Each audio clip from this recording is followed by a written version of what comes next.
மெய்கண்டார் முன்னோடியாக இருந்ததனாலே இந்த சைவ சித்தாந்த நூல்களுக்கு மெய்கண்ட சாத்திரம் என்று ஒரு பெயர். இது தத்துவ நெறியிலே சென்ற ஒரு இலக்கிய போக்கு. பெரிய புராணத்தை பற்றி முன்னாலே பார்த்தோம்.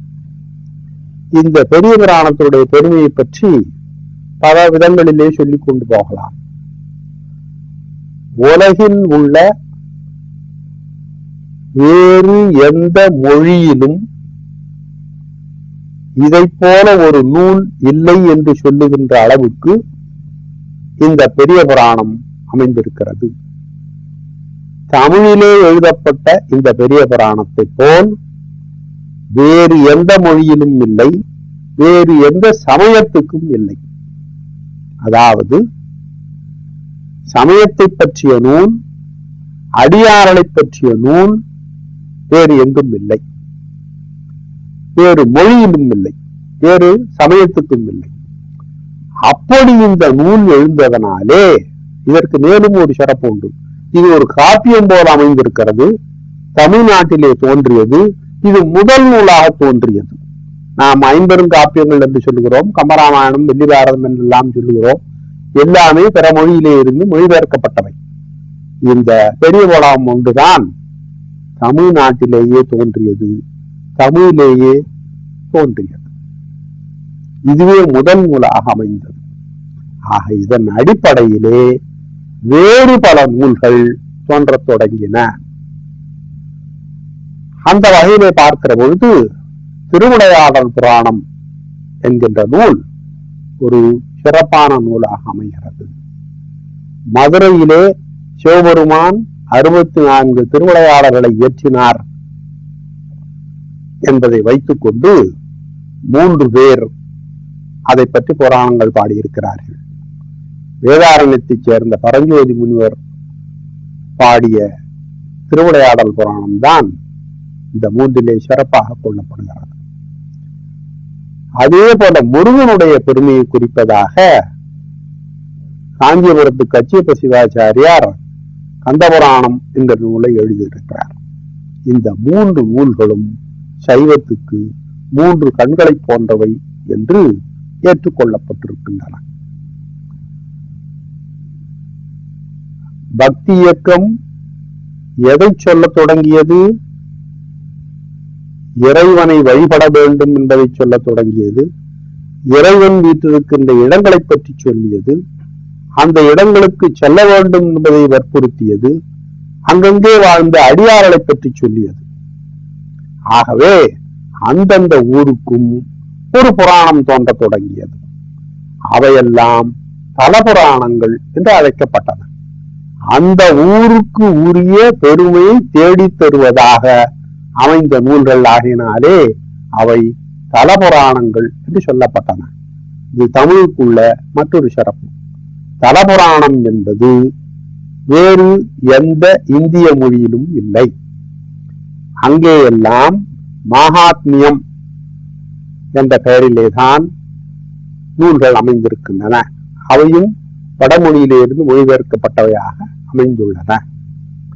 இந்த தலபுராணங்கள் தமிழ்நாட்டில் உள்ள சிறந்த ஊர்களுக்கும் கோவில்கள் அமைந்த நகரங்களுக்கும் ஏற்பட்டிருக்கிறது. மாயூர புராணம், குடந்தை புராணம், அருணாச்சல புராணம், காஞ்சி புராணம் என்றெல்லாம் தலபுராணங்கள் அமைந்திருக்கின்றன. இந்த தலபுராணங்கள் ஊரினுடைய பெருமையை பற்றி மட்டும் பேசாமல் சைவ சமயத்தினுடைய கருத்துக்களை, அடிப்படை கருத்துக்களை, அடிப்படை தத்துவங்களை எடுத்து கூறின. அந்த வகையிலே கதையினுடைய தொகுப்பாக மட்டும் இல்லாமல் சமய நூல்களாக, சாத்திர நூல்களாக, தத்துவ நூல்களாக இந்த தலபுராணங்கள் அமைந்திருக்கின்றன. இந்த பக்தி இயக்கத்தினுடைய விளைவாக தோன்றிய நூல்கள் என்ற வகையிலே பார்க்கின்ற பொழுது திருமுறைகள், மெய்கண்ட சாத்திரங்கள், பின்னாலே வந்த தலபுராணங்கள், இவை அனைத்தையும் அதிலே சேர்த்துக் கொள்ளலாம். இந்த சமயத்தினுடைய மறுமலர்ச்சி காரணமாக இடைக்காலத்திலே பல நூல்கள் தோன்றின. அந்த நூல்கள் எல்லாம் சிற்றிலக்கியங்கள் என்று குறிப்பிடப்பட்டன.